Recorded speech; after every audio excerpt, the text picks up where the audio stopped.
15 is the answer is, but why won't it be D?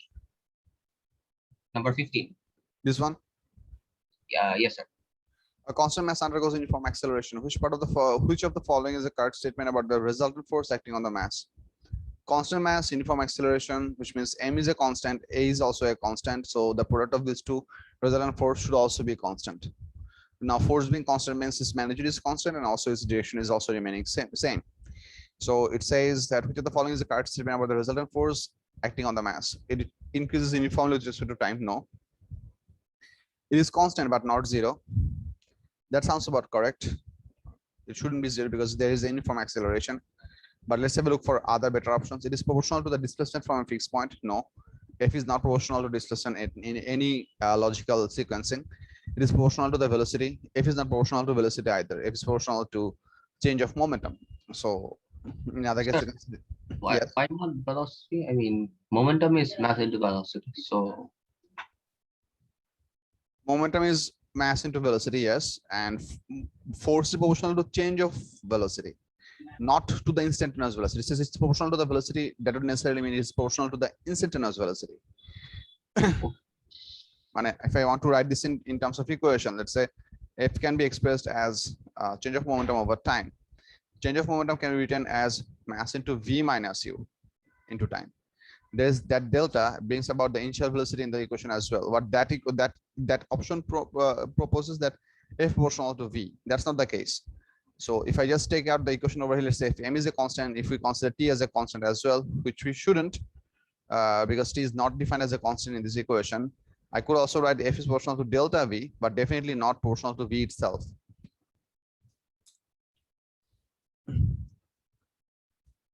Okay, so the other problems that I have is from 2.2, question number 16. Let's have a look at that.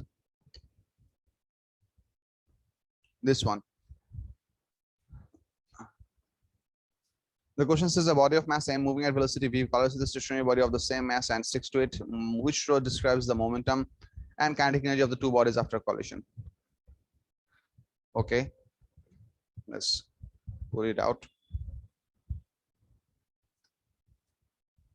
Let's have a look at the parts of these questions. A body of mass m moving at velocity v collides with the stationary body of the same mass, which is also m, and it was initially stationary, and sticks to it. So together they underwent a bit of a joining process, which would describe the momentum and the kinetic energy of the two bodies after collision. Momentum will be conserved, that's for sure. Before the collision, the moment of the total considered system made up of both the objects was mv. So after collision, the momentum should also be mv. So these two options are acceptable. These two are not. So I'm going to cross this off. Between these two, we need to find out what should be the total kinetic energy after the collision. To find out the total kinetic energy, we need to find out the combined velocity of the final velocity of the combined object. So if I write out that equation, I can write mv plus m into 0 should be equals to 2m into the final velocity. So let's say this is final velocity. Let me write that at vf. Just writing to differentiate from the initial velocity v. So from what we're gonna get from here, I'm gonna get mv equals to 2m into vf. So mm crosses out. So the combined final velocity of the two objects should be v by 2. That brings us to the kinetic energy expression. That total kinetic energy after collision should be half m into v final squared. There's the combined kinetic energy of the objects after collision getting merged, half m into v by 2 whole squared. That basically gives you half m into v squared by 4, which gives us 1/8 of mv squared. So b is the only correct option. Yes, sir. Sir, why from one equation we cut m and another we cut v? Why not both at the same time? I mean, Sorry. Sir, one side এ দাও আছে তাহলে আমার ক্যালকুলেশনের কথা ভুল করছে। Sir আপনি এক জায়গা থেকে m কাটছেন আর এক জায়গা থেকে v কাটছেন sir. Second line sir. So kinetic energy 2mv হবে না? আচ্ছা, এখানে 2 লিখতে ভুল করছি আমি। My mistake is that after the collision, the common mass of the object should be half into 2m into vf squared. I forgot this extra 2. That's my mistake. Which should give us 1/4. Yeah, A should be the correct answer, not B. My bad. এখানে ভুল করছিলাম। Half mv square shouldn't be half mv square, should be half into 2m into v squared. বুঝছো কেন? Because the objects are getting merged, so total combined mass of the objects after collision is 2m. Sir এখানে কি momentum আর velocity কি span হয়ে যাচ্ছে bodies that আর কোলাইডিং? এটা বুঝতেছি না, আর একটু জোরে বলো বাবা। স্যার এখানে কি মোমেন্টাম আর ভেলোসিটি কি সোয়াপ হয়ে যাচ্ছে দুটা মানে body? No, definitely. No, definitely not. Because the question specifically says that the objects are getting stuck together, which means this is definitely not a elastic collision, which means you do not have the swapping of the momentum scenario. We have the swapping of the momentum scenario whenever there is an undergo of elastic collision. Oh, okay. Next question that we have was is 28, 2.228. Let's have a look at that.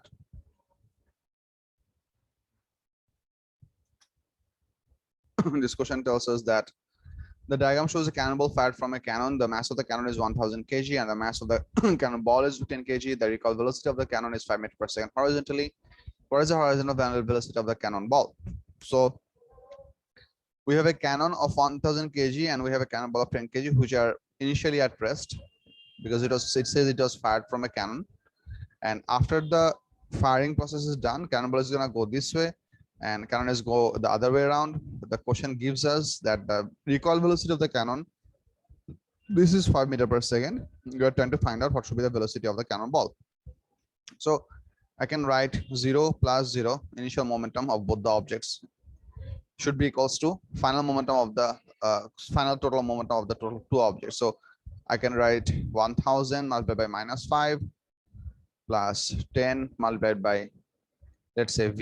If I define this final velocity of the cannonball as v, as a single variable, that should give you v equals to 5000 by 10, so it gives you about 500 meters per second. So I'm gonna get not -10 anymore, my bad. So that's the value that I'm gonna get down with, and that's pretty much your answer. 500 meters per second is the speed of the cannonball, horizontal velocity of the cannonball as it immediately leaves out of the cannon. বুঝা গেছে? জি sir. So one thing that is quite important is that the v, which is the cannonball speed, it was calculated, cannonball's velocity was calculated to be a positive number because I consider the cannon's velocity to be a negative number from this figure, considering towards right as positive. But if you do the other way around, if you place +5 over here, this v will become minus, which is perfectly all right. Just goes on to show that the final velocity of the cannon and the cannonball would be in opposite direction of each other. That's the only significance, one being having a positive velocity, the other one having a negative value of velocity. Then we have 36. This one is a nice one. So one of the MCQs, which is actually quite interesting.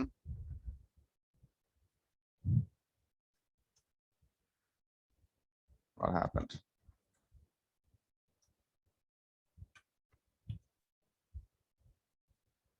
So let's try to understand this MCQ a little bit. The question says a group of students investigating the principle of conservation of momentum uses a small truck traveling over a frictionless surface. There are a lot of individual information to take a consideration and take to be in consideration.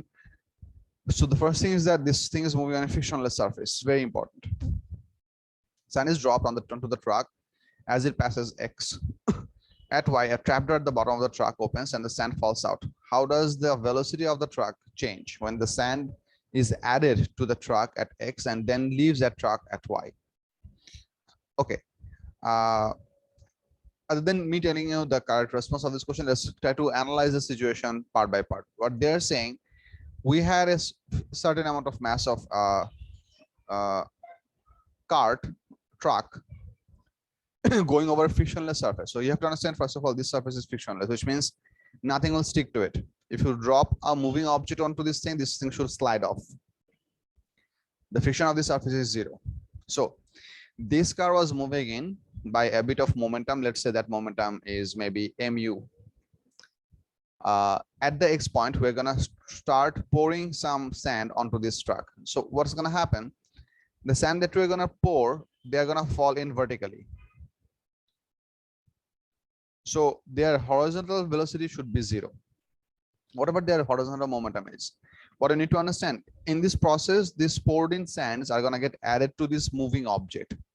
And by the law of conservation of momentum, mu plus whatever the mass of the sand, let me write that with mass of the sand, multiplied by 0 because the sands would be poured from the top using gravitational force. That's what the question says, that at X, sand is dropped into the truck as it passes X. So it is dropped. Drop means it is being dropped from vertically. So the horizontal velocity of the sand should be 0. So that's why I'm using the word 0. It has some vertical velocity, but not horizontal velocity. So if we consider the conservation of linear momentum in the horizontal axis, the horizontal velocity of the falling sand should be 0. So I'm writing this thing as 0. This should be equals to the total mass of the truck plus the total mass of the sand multiplied by the new final velocity.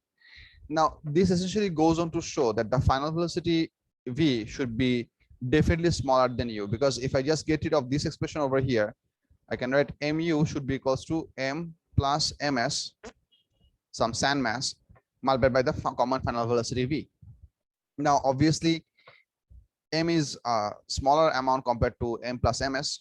So we have the product of two variables over here, the product of two variables over here, because this is smaller than this one.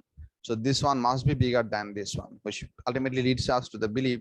Or if I just subject v out of this equation, you might as well get a much better comprehension. If I subject v from here, I'm going to write v equals to m divided by m plus ms, which is the mass of the truck divided by mass of the truck plus the mass of the sand multiplied by u. The value of this ratio by logic will always be less than 1. This ratio will be equals to less than 1, which means your speed of the trolley as it travels through X would definitely be slowing down. There's the first information, that the question is, how does the velocity of the truck change when the sand is added to the truck at X and then it leaves at truck Y? So as it falls onto the truck and it gains some momentum by the earlier momentum that the truck had, the whole truck is going to slow down because the initial momentum is now responsible to move bigger amount of mass. So the velocity becomes less. That's why at X, the speed should be decreasing. So which means C and D are out of choice. The next part that we have to consider, whenever the trolley reaches at point Y, a trapdoor at the bottom opens up and the sand starts to fall down. And this is a critical part where you need to understand that what is going to happen to that sand. As the sand falls down, what does the sand take away from the original object? So let's say we have the whole sand pile over here. So this is the sand pile, and currently the object is moving at y location. The object is moving at a speed of v. Whenever sand is going to fall out, the sand that is going to fall out of the trapdoor would be also moving in this direction at v speed, which means if we have some amount of mass, let's say maybe x, I'm using the fallen sand as x because I used the total mass of the sand as ms earlier. If x amount of sand, x mass of sand actually falls down, the momentum of that sand that falls down to the trapdoor would be xv, and that fallen amount of sand would also have momentum in this direction. So it's basically somewhat similar like an object going in this direction and some object with its own momentum is getting separated from this object just like that with its own momentum. So it's just a basic separation because of the effect of gravitational force, which is not in any way affecting the horizontal movement. The gravity will only affect the vertical motion. So the momentum of this object, so the velocity of this object practically remains constant because you are losing mass, which is also taking away some momentum, and the velocity of these two things will remain constant because in this process of losing the sand, this object is actually not being pushed backwards anyhow, Neither this object is now responsible to move a further amount of mass. This is not like rocket propulsion. What happens in rocket propulsion is that whenever the exhaust gas comes out in the back, the rocket gets a force in the forward direction. In this case, the mass is leaving from the horizontally moving trolley vertically down and falling on a frictionless surface. So as the sand leaves out of the trolley, they don't actually give any push to the sand in the horizontal direction. So which means the velocity of the trolley would simply remain constant.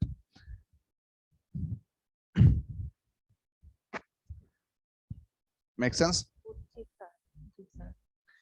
One interesting factor is that it's quite difficult to visualize though that as the trolley is going to move forward, the heap of the sand at the bottom of this trolley should slowly become bigger and bigger and bigger, because by definition this surface is frictionless.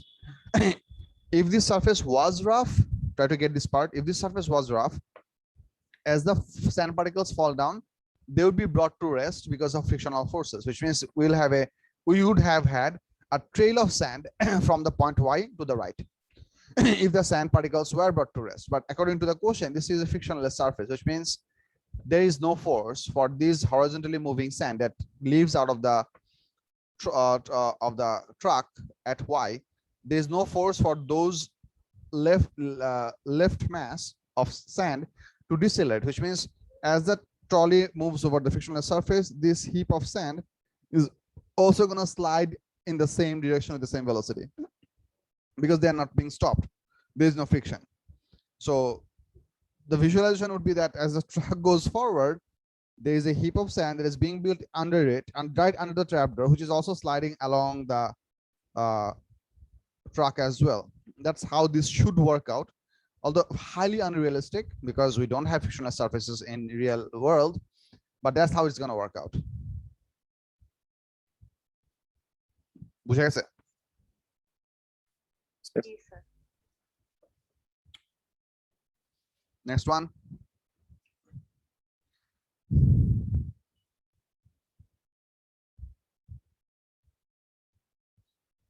Yeah, Hassan, what you wrote is also absolutely correct. That description can be also used.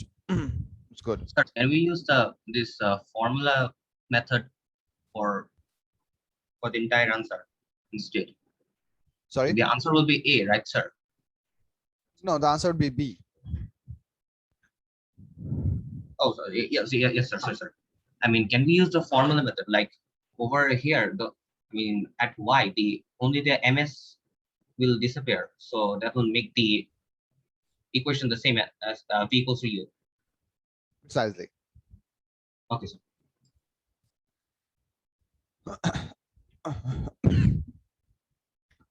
This is the next question, question number 38 of 2.2. It says that an object is traveling with velocity v strikes a wall and rebounds as shown. Which property of the object is not conserved? Momentum is not conserved.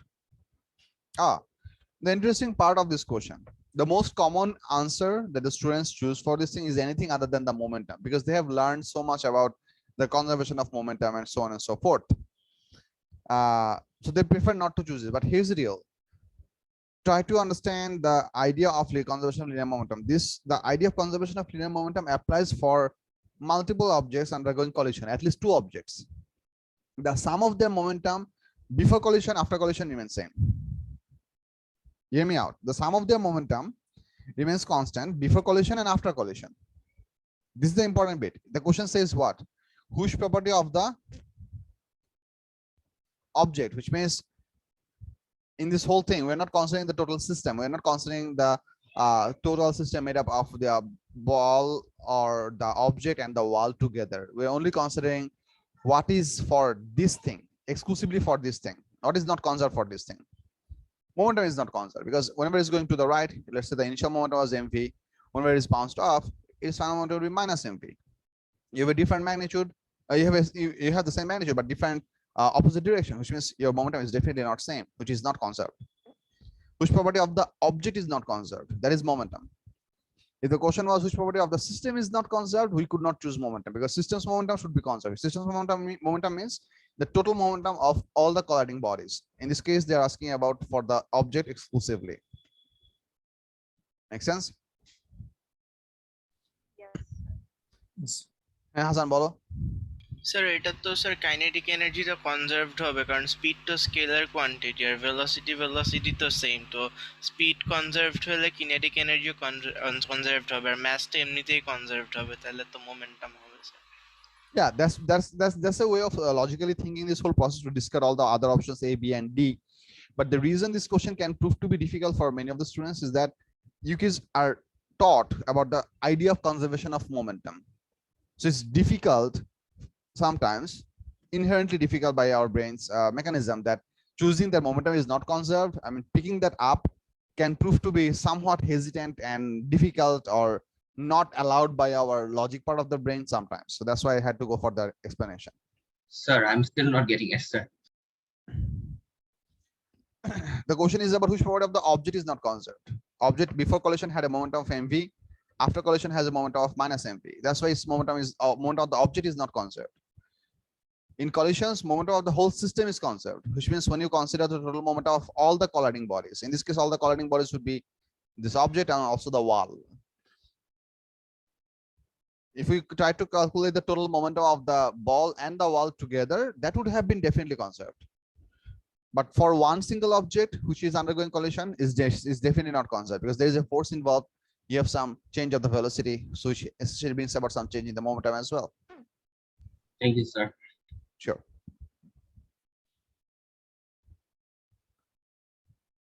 Next one we have is 42.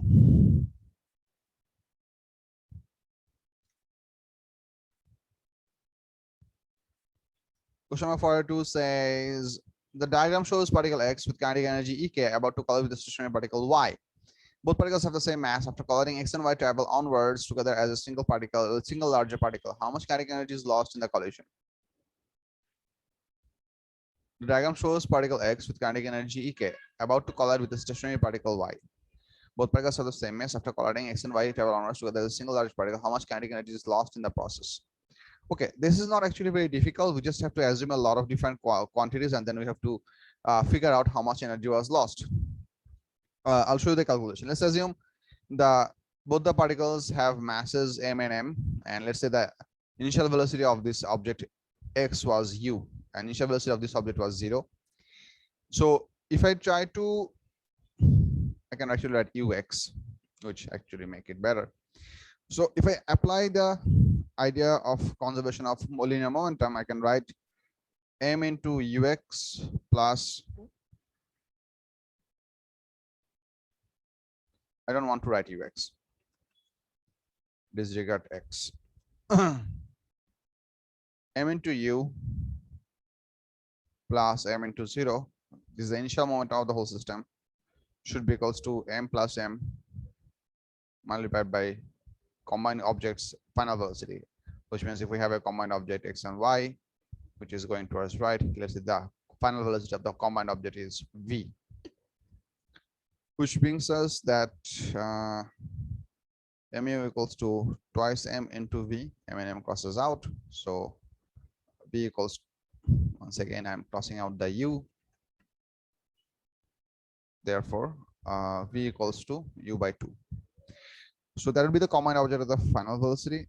Now if we try to go ahead to calculate the kinetic energy of the system before would be half mu squared. That's just pretty simple because the y object was stationary, so x was only moving.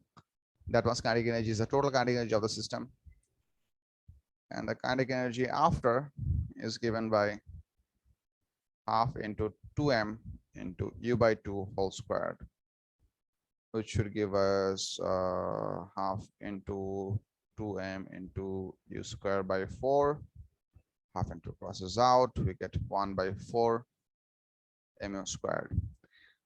So how much kinetic energy was lost can be found out by the subtraction of these two values. So that's basically half mu squared minus 1 by 4 mu squared, which basically gives you 1 by 4 mu squared.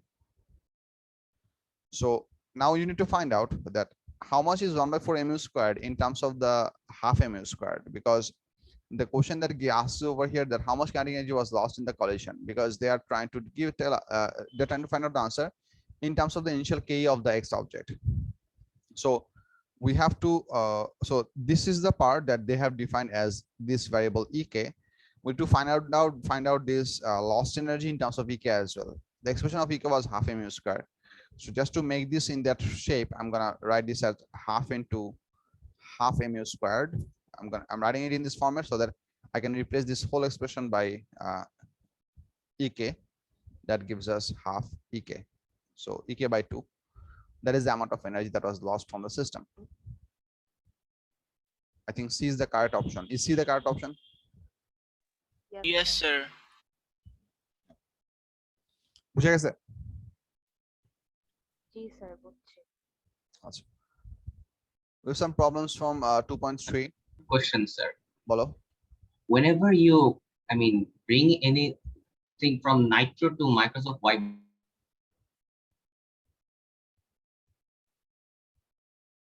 Because I cannot write onto this thing.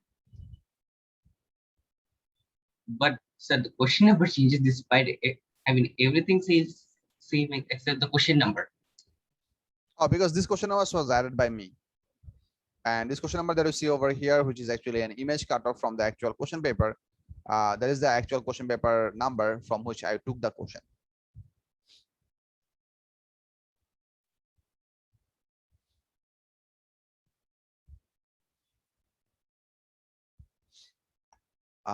Then we have 2.3 question number 2. This one. Nice bit of question. I'll help you solve it. The question says a motorcycle stunt rider moves horizontally, takes off from a point 1.25 meter above the ground, landing 10 meter away as shown. What was the speed at takeoff? Okay. Important information.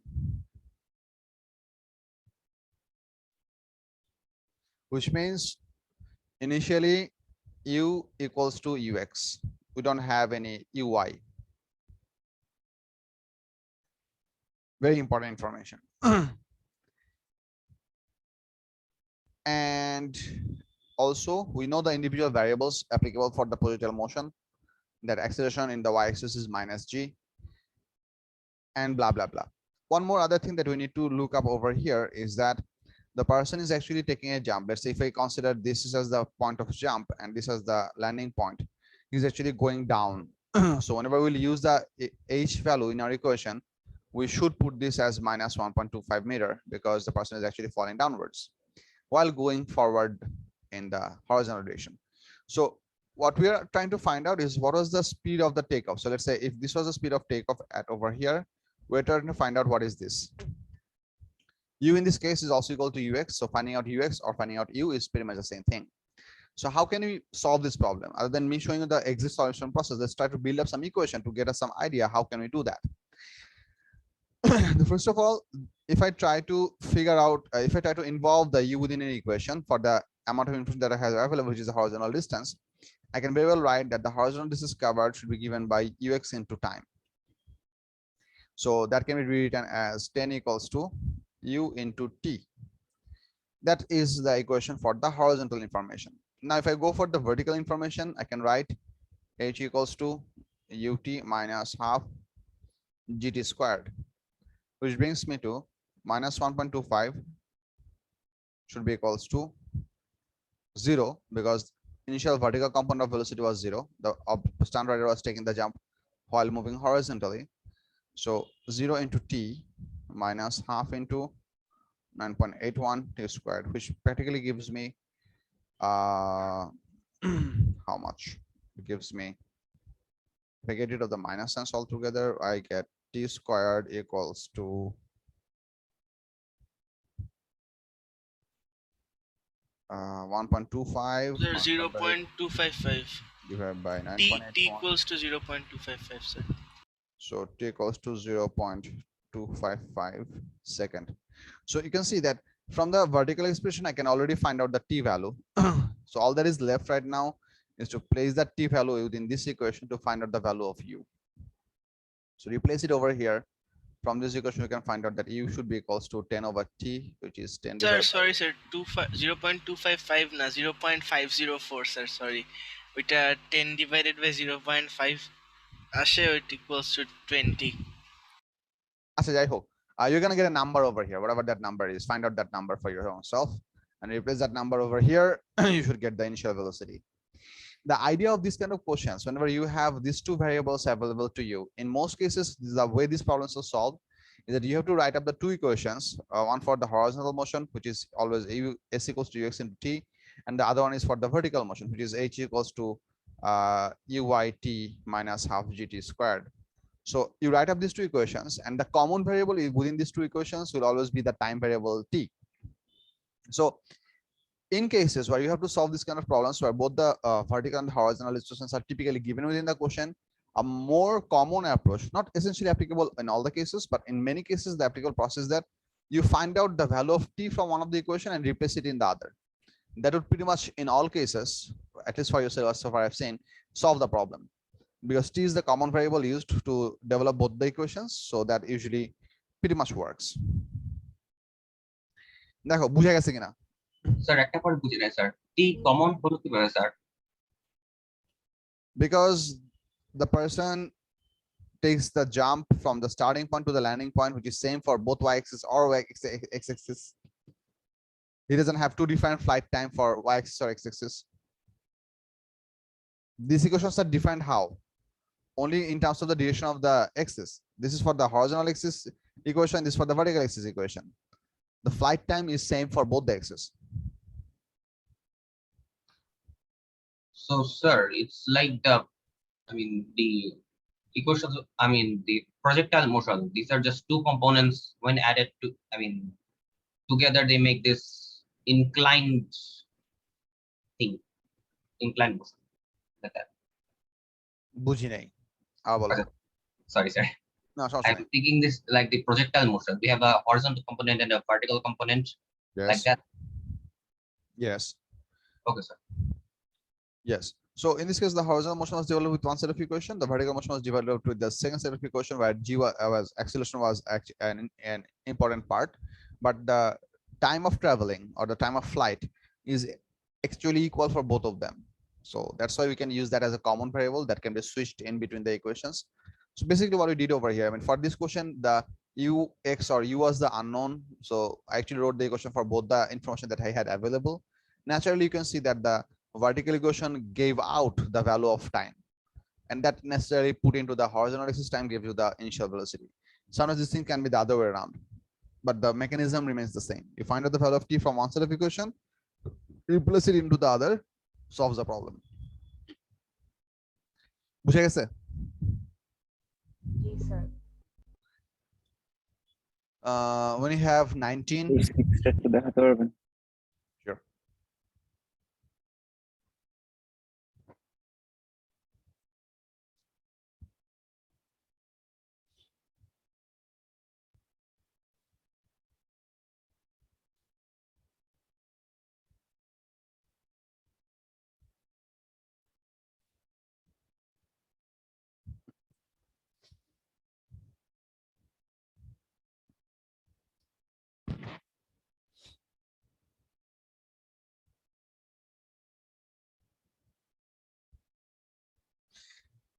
I sometimes find the idea of using a right pad so mesmerizing. I'm writing on the right pad, not looking at the right pad, looking at my screen where the writing is actually happening. I have no idea where my finger is at on the writing pad, but I'm perfectly okay with writing while the input is shown on a screen. Technology. Hasan, don't do that to me. Sir জানেন sir অনেক দিছে sir, ভাবি নেই মানে এক গাদা দিয়ে দিছে। আই থট যে কম দিবে sir. No, they don't do that. They haven't changed their portion size since ever. Sir 330 টাকা দিছিলাম ছোটটার, ওইটা স্যার ওইটাই ভরে দিছে sir. Yep. Okay, then we have question number 29. Sorry, 19. We're gonna have a look at number 19. 6 একটু দেখা দিতে পারবেন? Sure. আচ্ছা 19টা দেখে নেই, তারপর 66 এ ব্যাক করছে, don't no worries. আনাফ আমের, তোমাকে যে সলিউশন লিখে পাঠাইছিলাম ওটাতে কাজ হয়েছিল? জি স্যার। আচ্ছা ঠিক আছে, good. 7 above a ball is thrown horizontally in still air from the top of a very tall building. try to understand individual information. Now, ball is thrown horizontally in still air from the top of a very tall building. Considering very tall building means that we have to consider a resistance to be a significant force, unless otherwise mentioned. Oh, they have also mentioned this thing on the next sentence, but they might not. If they didn't give us the same sentence, the ball is affected by air resistance. By seeing this information, very tall building, you have to understand that there would be effect of air resistance involved. What happens to the horizontal and the vertical components of the ball's velocity? Okay, try to understand. Let me just maybe write this thing. Let's say this is a very tall building. Figure not drawn to scale. This is the ball. If we have air resistance is gonna oppose both the motions.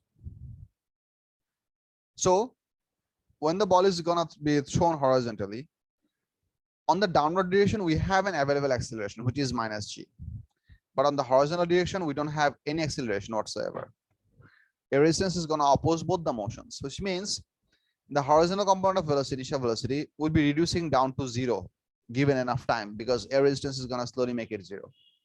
Whereas the vertical motion, which was initially 0, which is working downwards, should be increasing because of gravitational acceleration. As the vertical component of velocity increases,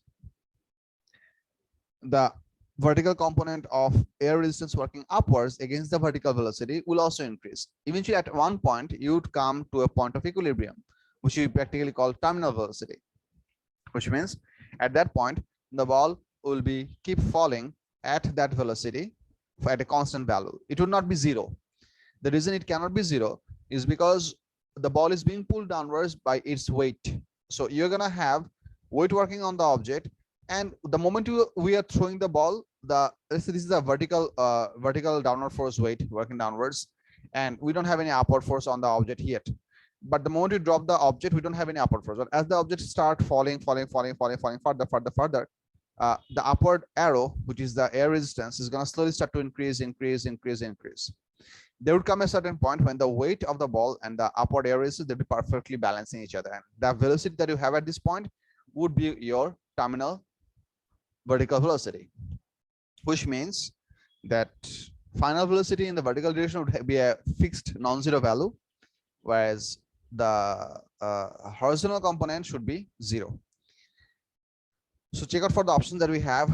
Horizontal component of the velocity decreases to 0. So, and then vertical component of the velocity increases to a constant value. B is the correct response. Sir একটা জিনিস কি বলা যায় sir?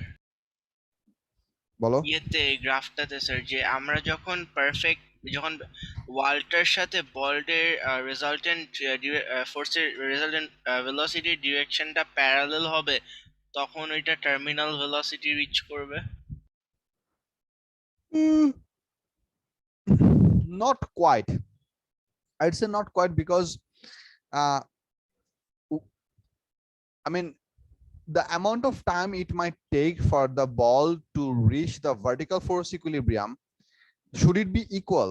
Should that time that it requires to reach to this vertical equilibrium case, is this the amount of time that is required for this process absolutely equal to the time it takes for the ux to become 0? You cannot say that.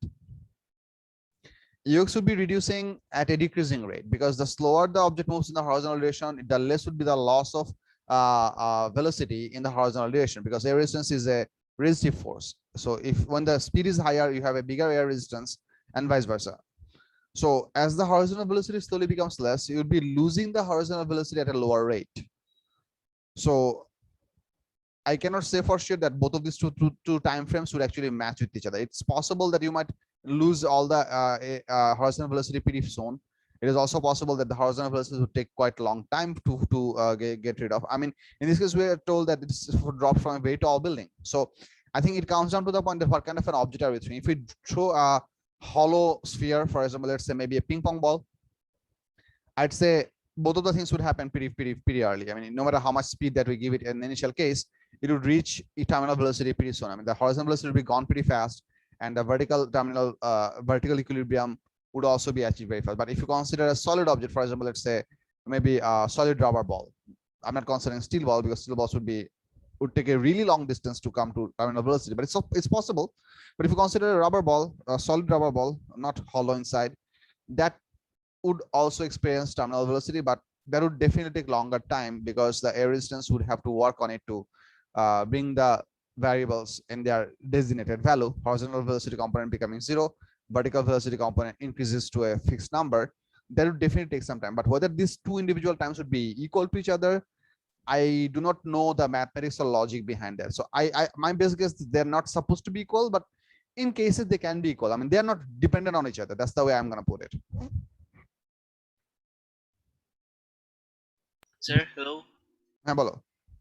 Sir শুনে আপনি কেটে গেছিলেন sir এই যে 2 second 3 সেকেন্ডের জন্য sir Hi, hi.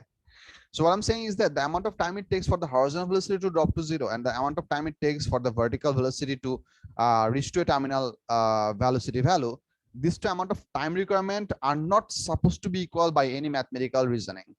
So I'd say the amount of time that these two values would require to reach to the individual final digit, that number is supposed to be a constant. These two time requirements are supposed to be independent of each other. Constant, not constant. I mean, I do not know any G sir mathematics. বুঝছি sir ওইটা sir ওইটা ওই যে length of ভেক্টরের উপর depend করে মানে magnitude of the vectors Yeah, yeah, or the speed. Yes, sir. definitely. Yeah. আচ্ছা মিথিলা বুঝা গেছে এটা?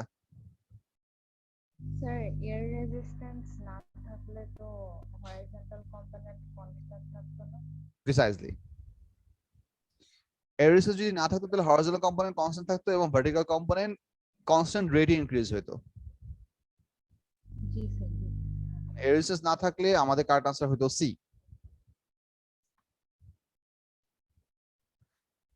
আচ্ছা, one of your classmates asked for number 6. Was it number 6? Yes, sir.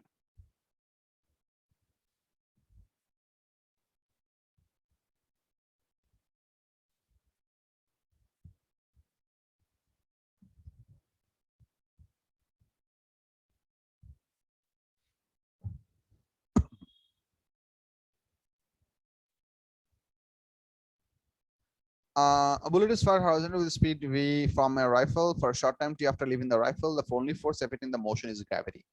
The acceleration of free fall is g. Which expression gives the value of the horizontal distance traveled in time t divided by the vertical distance traveled in time t? So try to understand. It's a very simple question. The initial speed was v coming off a rifle.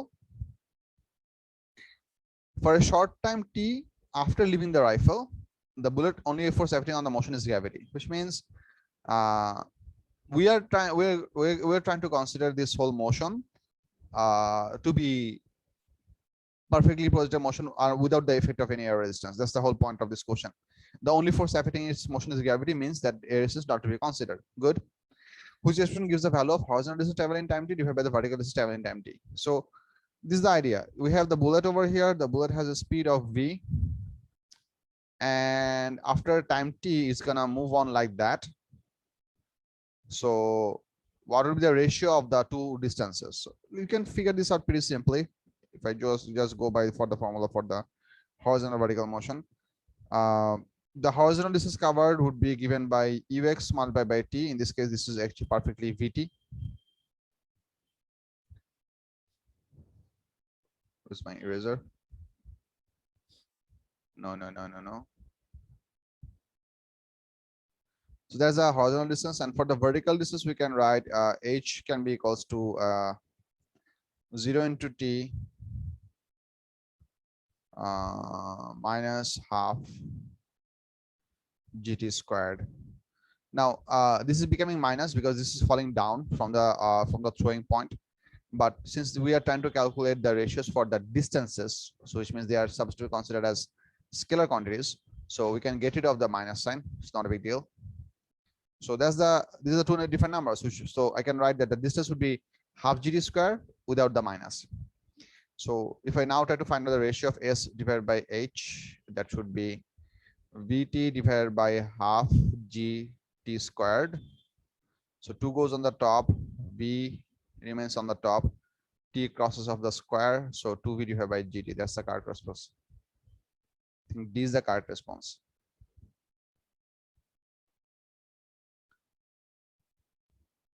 বুঝা গেছে? Yes, sir. Sir আমরা কি সব সময় ওই যে vertical velocity কম্পোনেন্টটাকে 0 ধরে নিব যদি না বলে দেয়? না, না বলে দিলে তুমি এটাকে 0 ধরতে হবে না, তোমাকে ধরে নিতে হবে যে এটা কম্পোনেন্ট আছে। কোশ্চেন যদি বলে দেয় যে এটা হরিজন্টালি শুট করা হয়েছে, শুধুমাত্র তখনই আমরা ভার্টিক্যাল কম্পোনেন্ট 0 ধরে নিব। কোশ্চেনে স্পেসিফিকলি বলা থাকতে হবে। কোশ্চেন যদি কোনো কিছু না বলা থাকে, let's say the question says that a projectile is fired from a cannon, blah blah blah blah blah. You have to assume that both the components exist. You cannot write off the bat without any given information, specifically given information. We cannot discard that. G sir, বুঝছি sir. We have some requests from question 2.4 as well, so we're going to look at those as 2.4 question number 1.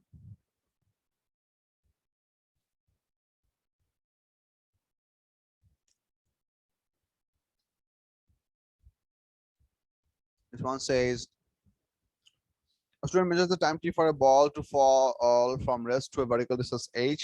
Knowing that the equation h equals to half g squared applies, the student plots the graph shown. Which of the following is an explanation for the intercept on the t-axis? Okay, let's try to understand. A student measures the time t for a ball to fall from rest through a vertical distance h. Okay. So the equation is h equals to half gt squared. So root over of h equals to g by 2 root over into t. So root over of g by 2 is our gradient over here. Okay. So ideally this graph should pass through the origin, provided we do not mess up the calculation. The question says, which of the following is an explanation for the intercept on time axis? So we have an intercept on the time axis, which means that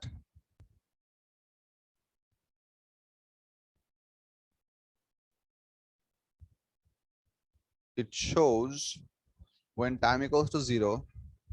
Now it shows the ball didn't start to fall even when the time has passed by a little bit.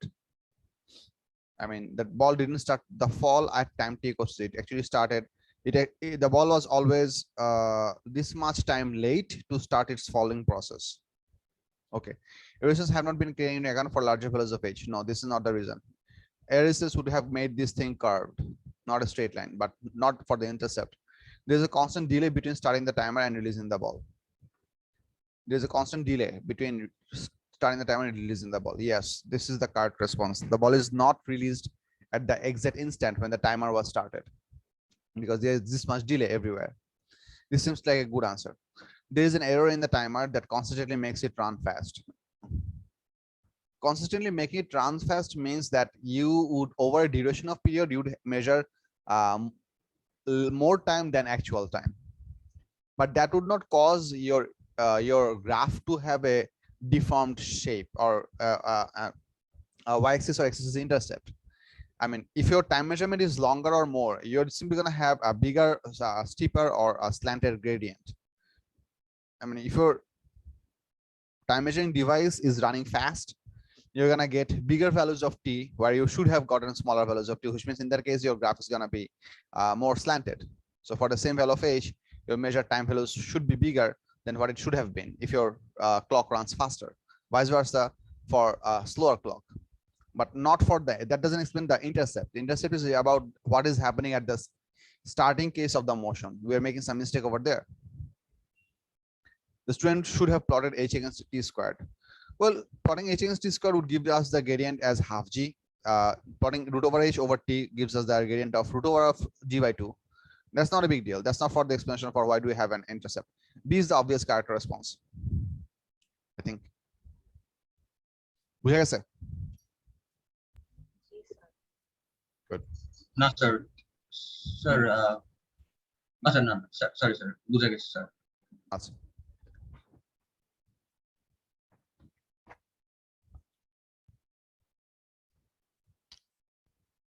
I think I discussed this thing with you, right? Yes. Yes sir, করছিলেন sir. Nice graph.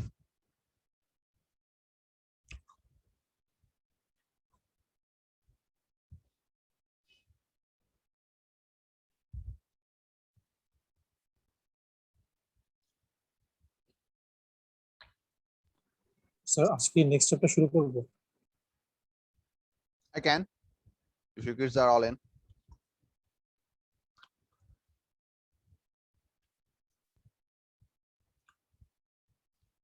Sir এখানে kinetic energy গ্রাফটা কিরকম হবে ওটা question. আচ্ছা ঠিক আছে। আল্লাহ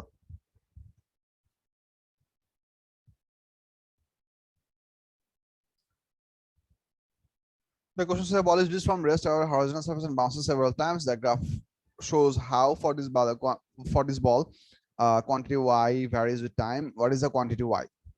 আচ্ছা, এই y কোয়ান্টিটিটা হওয়ার কথা হচ্ছে I think displacement, because the ball jumps down and it has zero velocity at the crest of all of these parts, which represents the maximum height at which the ball actually comes to momentarily at rest. So that's one thing. And this is so we just dropped the ball from rest. It went down with increasing gradient, which means increasing speed. This is the point where the ball hits the ground.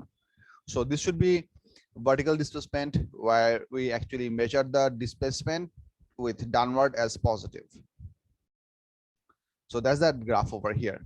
What you're asking me, how should the kinetic energy versus time graph should look like? That's your question, right? Yes, sir. Okay.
এই হচ্ছে VT graph.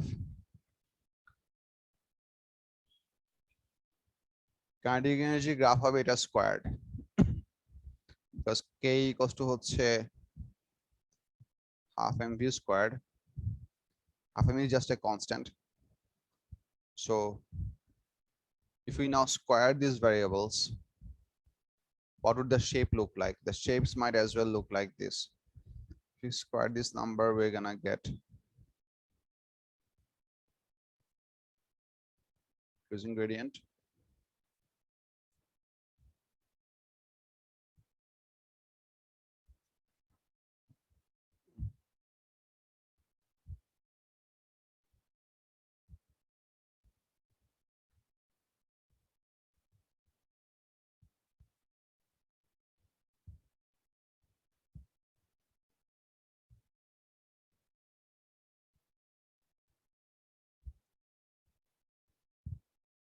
এরকম হওয়ার কথা।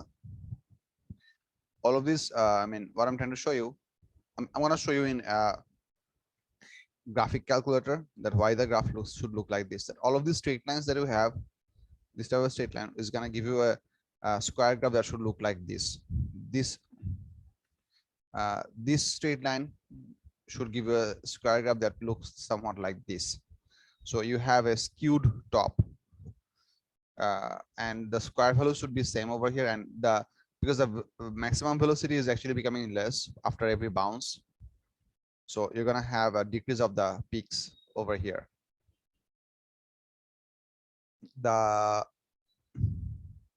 That's what I think. I want to have a look for that.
I think I was wrong.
Oh my.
Yep, got it.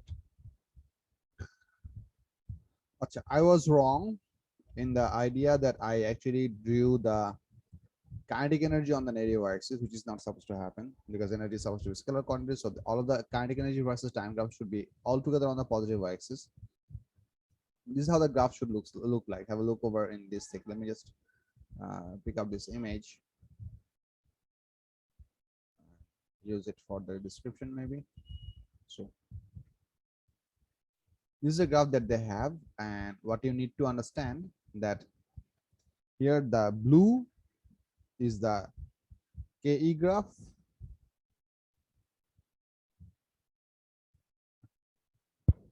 Acme. Hey, Riyad.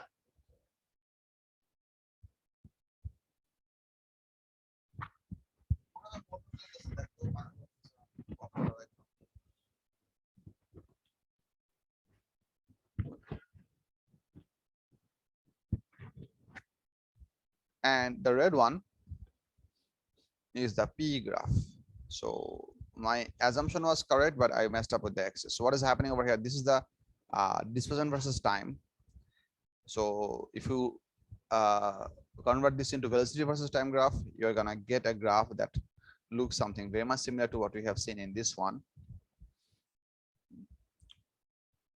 Yellow. This one, the VT graph is gonna look like this one, which if you do the square, which means if you now try to plot half mv square on the y-axis versus time, the kinetic energy graph should look like this, the blue one. So you have exponential increase, then exponential decrease, and then once again exponential decrease and exponential decrease.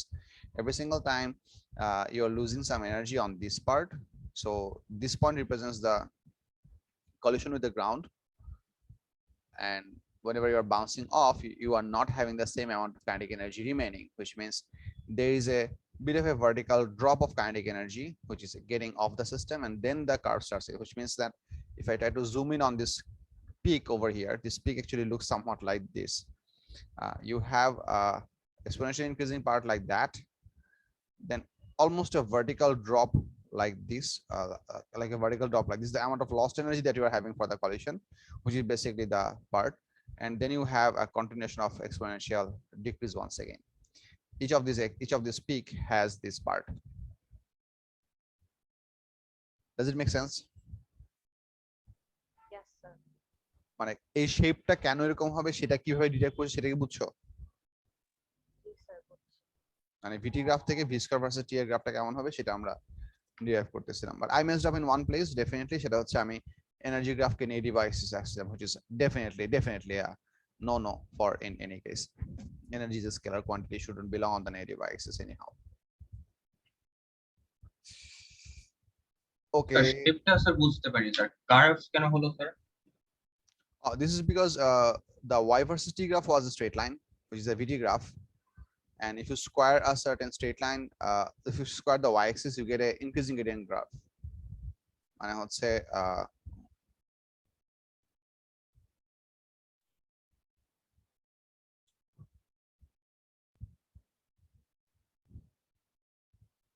মানে square গ্রাফের plot করলে essentially increasing gradient হয়।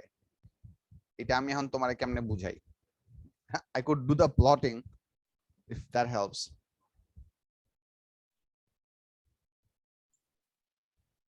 Sir for some, I mean,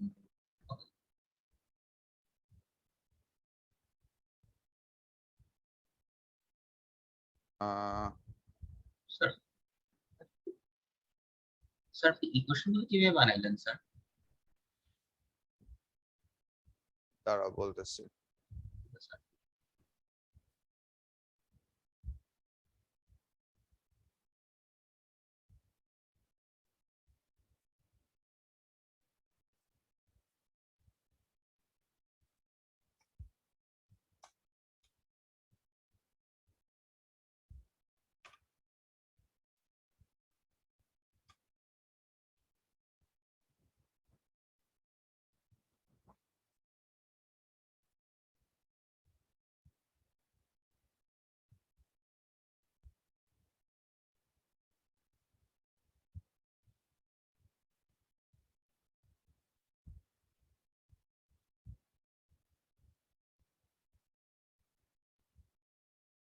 I cannot explain this with the response graph properly. I is definitely correct, but I'm having a bit of a difficulty. I'm having quite a lot of difficulty to actually explain how this shape. sir, at least can you tell me like how will I mean figure it out at a glance that this is I mean the y-axis will be kinetic energy. আচ্ছা এটা আমি ডেসক্রিপশনে পড়ছি মাত্র। I was looking for a graph of this shape. I saw this shape. I picked up on the image, went to the website, and then I found out this actually onto this part. It actually says the graph on the left shows the ball's position. The graph on the right shows the potential energy in red and the kinetic energy in blue. And the total energy is brown. Notice the total energy decreases stepwise in each energy dissipating bounce. I just read this first paragraph. That's how I knew. This was your question? Answer the kinetic energy decreases because of energy loss. Yes. Oh, okay. So, sir, if we just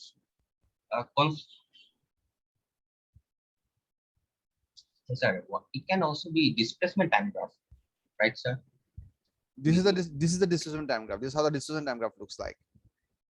And this is the kinetic energy versus time graph looks like. Or energy versus time graph looks like. The total energy is the horizontal line. So for one going up and falling down, the total energy is considered to be constant, considering area is negligible. That's why we have a horizontal line in between bounces. So this is the maximum height of the position. When your kinetic energy is 0, you have the maximum potential energy, GP, for a bouncing ball. And then when the bounce is happening, you have the least amount of potential energy and the maximum amount of kinetic energy. And in the process of bouncing, you're losing a bit of a kinetic energy. That's where you have this much of a vertical drop in the kinetic energy peaks. For every peak, you have a bit of a vertical drop because that much energy is being dissipated almost instantaneously as the collision happens.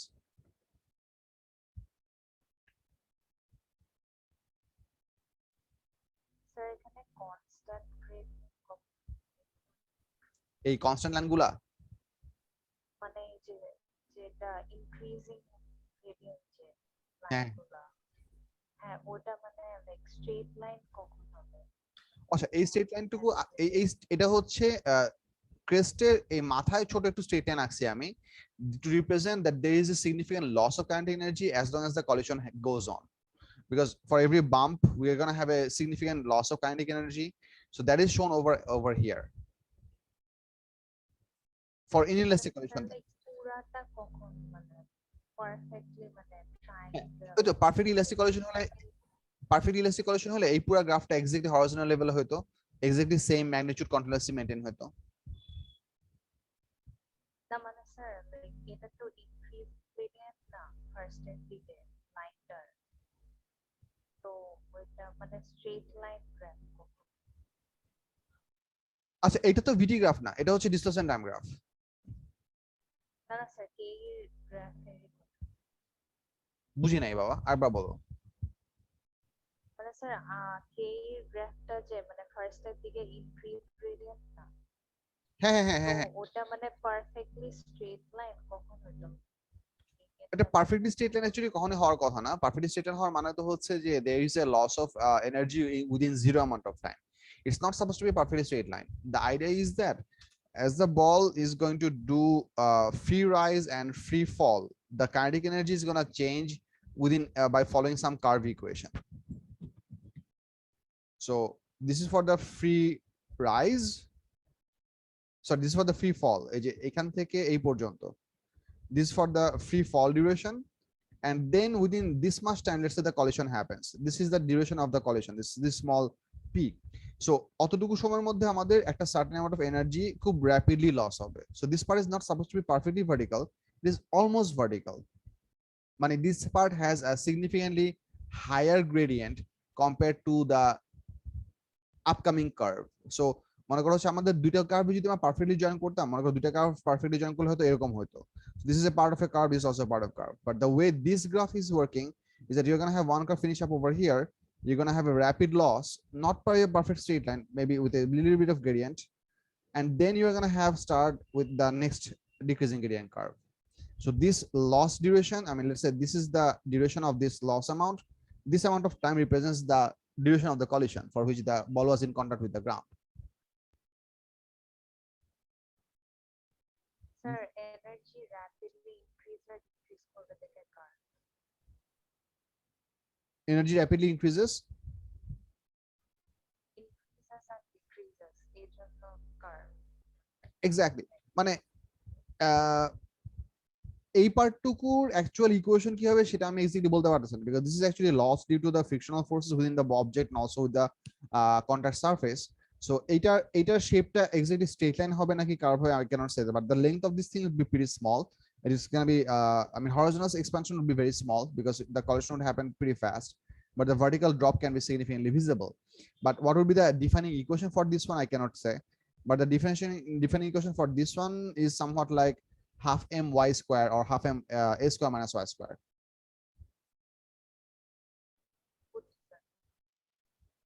Okay.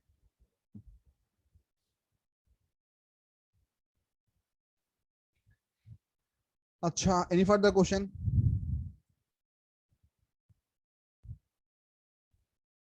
আচ্ছা, তোমরা কি P2 try করছো পোলামান? জিসে তো last ক্লাসের আগে শেষ হয়ে গেছে। অপিটি শেষ হয়ে গেছে, ভেরি গুড। তাহলে আজকে আমরা নেক্সট ক্লাসে লেকচার শুরু করতে পারি। So might as well stop the lecture over here. I'll take a small break, like really small break, and I'll be right back and then start talking about the next chapter. 5 minutes. Sir, what will be the next chapter, sir? Forces and moments, balancing, equilibrium.